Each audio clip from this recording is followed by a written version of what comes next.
আসসালামু আলাইকুম সবাই, কেমন আছো আপুরা? আলহামদুলিল্লাহ ভালো আছি আমি। একটা সুন্দর জামা দেখছো না? আচ্ছা, এটা হচ্ছে কুচি ফ্রক, বাট কুচি ফ্রক দেখাবো না, সমস্যার সমাধান দিব। এটা সরাই ফেলি। আজকে আপু যে সমস্যাটার সমাধান দিব সেটা হচ্ছে যে জামার বডি বেশি হয়ে গেলে কি করবা, সরি টাইট হয়ে গেলে কি করবা। ধরো একটা জামা বানাইছো, হ্যাঁ, টাইট হয়ে যায়, বেশিরভাগ ক্ষেত্রেই কাস্টমার টাইট হয়ে গেছে, আবার লুজ করে দেন। তোমরা না বুদ্ধি জানো না বলে এই প্রবলেমটা হয়। যদি বুদ্ধি জানো, বিশ্বাস করো তোমাদের কষ্ট অনেক কমে যাবে। আচ্ছা, বোঝানোর জন্য ভালোভাবে একটা কামিজ আগে আমি একটু ড্রয়িং করি, কারণ ড্রয়িং করে বুঝাইলে তোমরা ভালো করে বুঝতে পারবা। এই জন্য আপু একদম হাতে কলমে দেখাচ্ছি।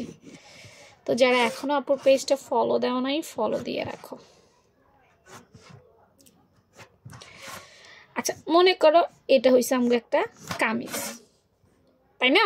এটা হচ্ছে আমগো কামিজ। সবসময় একটা কথা জিনিস মনে রাখবা, কখন কি ঘটে আমরা কিন্তু বলতে পারি না। ভালো হইতে পারে, খারাপও হইতে পারে, দুটোর জন্য আগেই ব্যবস্থা রাখবা। যেমন এটা হচ্ছে বডি, এই জায়গাটা হচ্ছে বডি। তো তুমি এটা ফাইনাল সেলাই দিছো, এটা তোমার মনে করো সাইড ফাড়া সেলাই করছো না?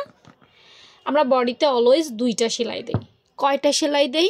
দুইটা সেলাই দেই। এটা মাথার মধ্যে রাখবা, আমরা সবসময় বডিতে দুইটা সেলাই দিই।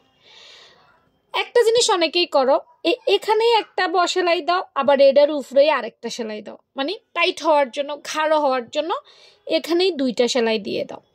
কিন্তু একটু যদি চালাকি করো, সেলাই করার সময় যদি একটু চালাকি করো, প্রথম সেলাইটা যদি একটু সাইডে দাও,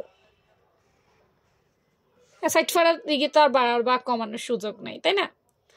প্রথম সেলাইটা যদি একটু সাইডে দাও, আর পরের সেলাইটা যদি তোমরা ফাইনাল সেলাইটা যদি এখানে দাও। এখন কাস্টমার যদি কখনো তোমাকে বলে একটু বাড়াইয়েন, তখন দেখা যাবে কি জানো, তুমি এই সেলাইটা কেটে খুলে এই সেলাইটা থাকলো, তোমার জন্য কিন্তু অনেক ভালো হবে। দুইটা সেলাই পরপর একই সাথে না দিয়ে দুইটা সেলাই যদি একটু ফাঁক করে দেওয়া হয়, তাহলে আমার কাছে মনে হয় যে না, এটা আসলে ভবিষ্যৎ, আমরা তো জানি না আসলে ভবিষ্যতে কি হবে, ভবিষ্যতের জন্য ভালো হয়। অনেক সময় এই সেলাইটা খুলে দিলেই বডি চলে আসে, তখন আর সমস্যা হয় না। আর নাইলে আবার খোলো, আবার সেলাই করে অনেক ঝামেলা হয়।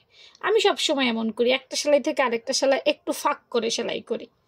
তো তাহলে দেখা যায় যে কাস্টমার যদি বাই চান্স বলে, হ্যাঁ কাস্টমার আবার কমাইও দিতে বলে, এমন না যে সবসময় বাড়াই দিতে, কমাইও দিতে পারবে, কিন্তু বেশিরভাগে একটু দূরে সরিয়ে দিলে খোলা, মানে খুলতে হয় না আর কষ্ট করে, করতে হয় না নতুন করে কষ্ট করে, এটাই আর কি।